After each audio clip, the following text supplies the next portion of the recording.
Urine infection एक बहुत ही आम बीमारी है और जब भी कोई व्यक्ति को यूरिन इन्फेक्शन होता है, चाहे पुरुष हो चाहे महिला, उनको कुछ लक्षण शुरू हो जाते हैं, जैसे कि पेशाब में जलन होना, पेशाब का बार बार होना या कभी कभी पेशाब में रक्त का भी आ जाना या लाल पेशाब होना। इसके साथ कभी कभार उनको बुखार भी आ जाता है। तो जब ये चीज़ें 2 से या 3 चीज़ें इनमें से होने लगती हैं तो हमें ये थोड़ा समझ लेना चाहिए कि हमें एक यूरिन इन्फेक्शन हो सकता है। यूरिन इन्फेक्शन पुरुषों की अपेक्षा महिलाओं में ज़्यादा कॉमन है। क्यों? क्योंकि महिलाओं में हमारी बॉडी में जो बैक्टीरिया हैं हमारे इंटेस्टाइन में, जो कि मलद्वार से बाहर निकलते हैं, वो कभी कभार पेशाब के रास्ते से वापस हमारे पेशाब के रास्ते से पेशाब की थैली तक पहुंच जाते हैं और यूरिन इन्फेक्शन का कारण बनते हैं, जो कि स्वाभाविक सी बात है, औरतों में ज़्यादा कॉमन है और मर्दों में फिर भी कम होता है।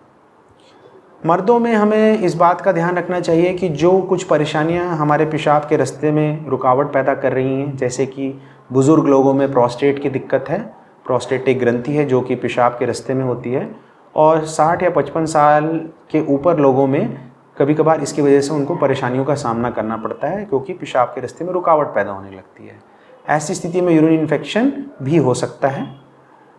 इसके अलावा मर्दों में पेशाब के रास्ते में और भी कुछ रुकावट हो सकती है, जिसको हम लोग यूरेथ्रल स्ट्रक्चर डिजीज़ के नाम से जानते हैं, जिसमें पेशाब का रास्ता सिकुड़ जाता है। ऐसे लोगों में भी यूरिन इन्फेक्शन जल्दी हो सकता है। महिलाओं में पेशाब के रास्ते का मल द्वार के पास होना अपने आप में यूरिन इन्फेक्शन को बढ़ाता है। कुछ चीज़ें महिलाओं और पुरुषों में कॉमन होती है, जैसे कि डायबिटीज़ अगर किसी भी व्यक्ति को है और उसका ट्रीटमेंट वो प्रॉपर नहीं ले रहे हैं, तो ऐसी स्थिति में शरीर की रोगों से लड़ने की क्षमता कम हो जाती है और फिर ऐसी स्थिति में किसी भी तरीके का इन्फेक्शन हो सकता है, जो कि यूरिन इन्फेक्शन भी हो सकता है।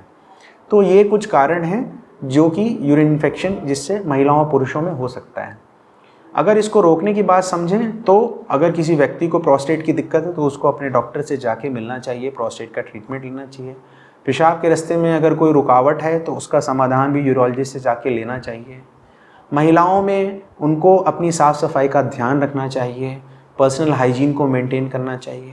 कभी कभार ये देखा गया है कि महिलाएं अपने पर्सनल हाइजीन को मेंटेन करने के लिए डॉक्टर के ना बताए हुए तरीकों को भी आजमाती हैं, जिसमें बहुत सारे तरीके के वॉशेज़ आते हैं, वेजाइनल वॉशेज़ आते हैं, और मैं आपको यही सलाह दूंगा कि उनको रेगुलर तौर पे यूज़ ना करें। वेस्टर्न टॉयलेट सीट को जब भी यूज़ करें उसको सैनिटाइज़ करके उसको यूज़ करें। जब भी आप देखें कि हमें अगर इस तरह के सिम्टम्स हो रहे हैं, जल्द से जल्द अपने डॉक्टर से संपर्क करें। पानी अगर आप अच्छे से पिएंगे तो येस डेफिनेटली आपका यूरिन भी अच्छे से बनेगा और यूरिन में इन्फेक्शन होने के चांसेस भी काफ़ी हद तक कम हो जाते हैं।